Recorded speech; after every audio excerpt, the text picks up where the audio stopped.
But this is quite different from the teleportation commonly portrayed in science fiction. There are stories of individuals throughout time who have apparently spontaneously teleported. Maybe it is a matter of the perception of the individual, but there have been stories of folks who have witnessed people vanishing before their very eyes. Any observable occurrence, event, or situation that is perceived through the senses or detected through instruments and is subject to scientific inquiry is a phenomenon.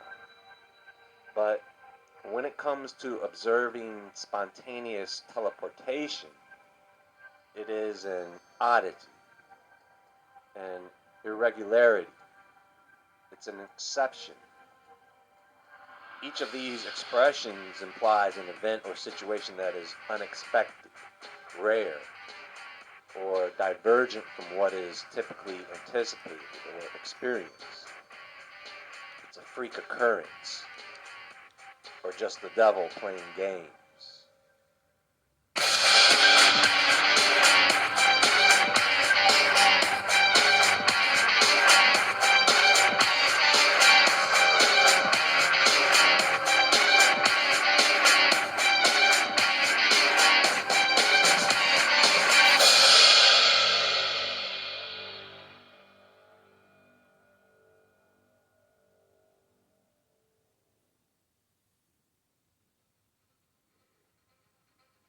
The story of Gil Perez, also known as Teleportation Man, is a legend, really.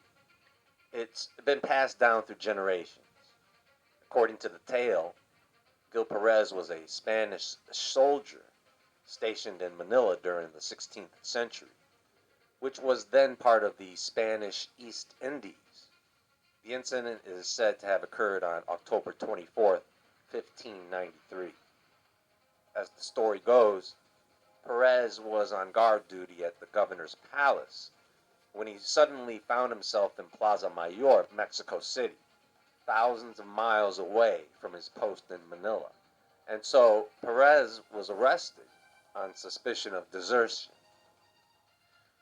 When they questioned him, Perez recounted the events as he remembered them. He claimed to have been in Manila just moments before, and he could describe the details of the governor's palace accurately. Now, the news of his apparent teleportation reached the authorities in the Philippines, who confirmed that Perez had indeed been on duty there shortly before appearing in Mexico City, according to the witnesses at the time. Then there was Carlos Mirabelli, who was a Brazilian psychic or medium who gained attention in the early 20th century for his claims of paranormal abilities, including teleportation. Mirabelli's teleportation events involved him moving from one location to another without conventional means of transportation. He conducted seances and demonstrations of his psychic abilities, claiming to possess a variety of paranormal powers, including telekinesis, materialization, and telepathy. There is a story about Mirabelli that goes, some of his companions witnessed him phase out and disappear right in front of them while they were standing on a train station platform on their way from Sao Paulo to Port of Santos. Maybe 15 minutes later, they received a phone call from Mirabelli claiming to have ended up in Sao Vicente, which was 56 miles from where he vanished. Apparently, dozens of people witnessed this. Now, if you think those occurrences are strange, what I actually find puzzling is that these people apparently take things with them, whatever clothing they are wearing, and in one particular case, a car. That is the story of Geraldo and Rafa Vidal. This version comes from MexicoUnexplained.com. The mysterious teleportation of Geraldo and Rafa Vidal. Dr. Geraldo Vidal and his wife Rafa felt dazed as they regained consciousness on the side of a rural road just outside of Mexico City. It was early May in the year 1968. The couple had not remembered pulling off the road for a short nap, and when they shook off their sleep-induced disorientation, they did not know where they were. The road seemed strange, and so was the terrain. There were strange mountains in the distance, which looked almost like volcanoes. The countryside was green. It was warm outside, not cold as when they had left their house. The two felt unusually groggy and both had severe neck pain. Dr. Vidal got out of their Peugeot 403 and looked around. He noticed that their car was covered in burn marks, as if scorched by a blowtorch. Now, that's an important indicator right there. Rafa exited the car too and scanned their surroundings. Nothing looked familiar. The couple decided to get back into their car and drive until they saw someone to ask for directions. Within a few minutes, they did come across people walking alongside the road. After hailing them and stopping to talk, the Vidals immediately noted their strange accent. What followed was mind-blowing. The couple found out that they were in the middle of Mexico, almost 4,000 miles away from their home, which they left in their little car just 2 days earlier. The Vidals were from Argentina and had no idea how or why they ended up on that rural road so far from home. Their first impulse was to head to Mexico City, just an hour or so away, to present themselves at the Argentinian consulate and see what officials from their own country could do to help them. You know, when it comes to space-time, there are so many different types of phenomena that occur regularly, but not on a magnitude that perturbs the daily lives of most people.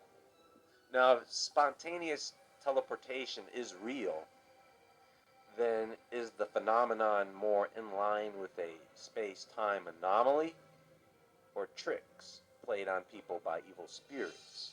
In other words, are people teleporting because spirits are teleporting them, similar to what they would do with a small object?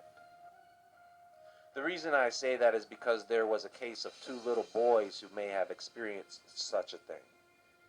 It's the story of little Alfredo and Paulo Hansini, 7 and 8 years old, respectively, in 1901, and their crazy parents who thought it was a good idea to have the boys tag along with them to a seance.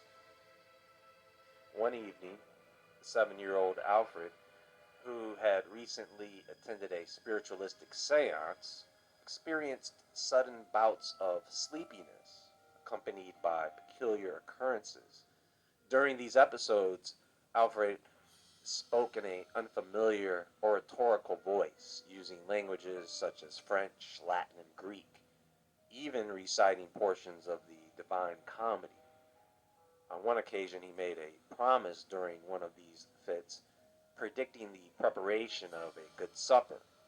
To everyone's surprise, the promised items, including Italian sausage, over a pound of cheese, and large sweetmeats, appeared on the table, while Alfred's bed held the sweetmeats. Alfred was placed in a boarding school in Tonto, where he spent 2 years.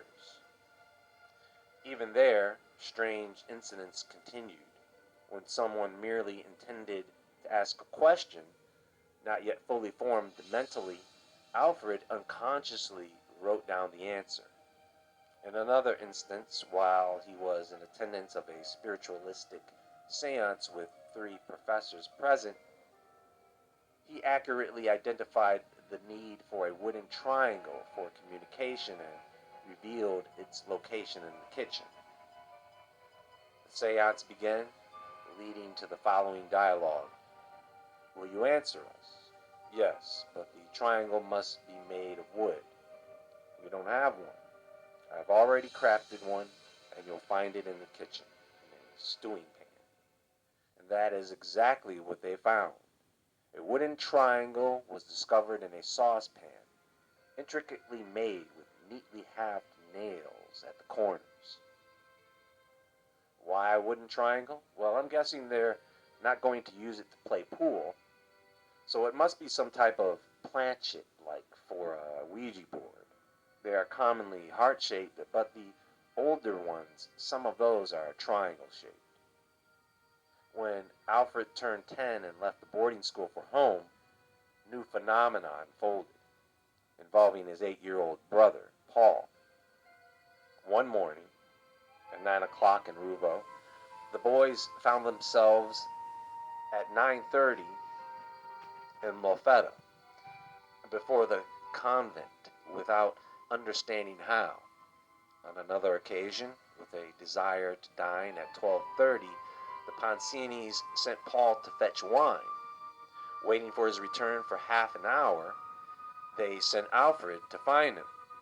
At 1 o'clock, both boys were on a boat near Barletta, just before Trinitopoli. The children cried until the boatman, claiming payment from an unknown individual, turned back, bringing them ashore. They were recognized by a coachman who knew them. They were taken back to Ruvo, arriving at 3:30 on the same day. In a matter of minutes, and through various means, the boys found themselves alternately in 4 different towns, returning to Ruvo with the assistance of family friends or public authorities. One day the boys were in Ruvo's piazza at 1:35, and 10 minutes later they appeared at Trani, by the door of their uncle. While in a hypnotic state, Alfred astounded everyone by answering difficult questions. Among his announcements, he stated he couldn't leave the next day, but only after 15 days. The next day, his uncle's horse fell ill, so the aunt hired a vehicle to return the nephews to Ruvo, but upon reaching their parents, they disappeared again, reappearing in Trani. After being brought back to Ruvo once more, they vanished again and were discovered in Bisegli. Concluding the futility of resisting supernatural forces, they were guided back to Trani to await the end of the fortnight. Faced with these perplexing events, the boy's mother sought the assistance of Monsignor Berardi, requesting Alfred's return to the boarding school. During the conversation, the children mysteriously disappeared once again, adding to the enigma surrounding their unexplainable journeys. These accounts challenge our understanding of space-time, raising questions about the nature of reality and the potential influence of supernatural forces. Whether we attribute these things to space-time anomalies or the works of spirits, the phenomenon of teleportation remains a captivating and elusive aspect of the paranormal. The stories underscore the impact that such events can have on the lives of those involved, leading to arrests, investigations, and even relocation across vast distances. As we think about the implications here, the mysteries surrounding spontaneous teleportation continue to challenge the boundaries of what we believe to be possible in the realm of human experience and strange phenomena. Perhaps the lesson here is it's probably not a good idea to take your kids out for a night of dinner and witchcraft. There's holidays for that.